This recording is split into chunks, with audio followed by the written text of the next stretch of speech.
Why do most new startups start with an e-commerce store, but rather build their own marketplace similar to eBay, Amazon instead?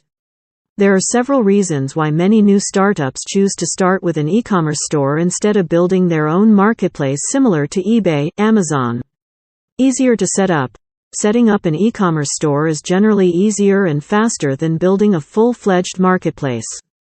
An e-commerce store can be created using existing platforms like Shopify or WooCommerce, which provide a range of templates, payment processing options, and integrations with shipping providers. Lower overhead costs. An e-commerce store requires less investment in terms of infrastructure and personnel than a marketplace. With an e-commerce store, you only need to manage your own inventory and shipping, whereas with a marketplace, you need to manage multiple sellers, their inventory, and their shipping. Better control.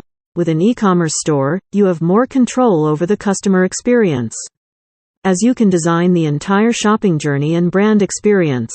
In a marketplace, the customer experience is often shaped by the individual sellers, which can be harder to control. Easier to test and iterate. With an e-commerce store, you can test and iterate on your product offerings, pricing, and marketing strategies relatively easily.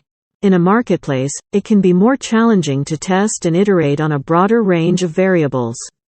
That said, building a marketplace can have significant advantages, including the ability to scale quickly, access to a larger customer base, and the potential for greater profitability through commissions on sales.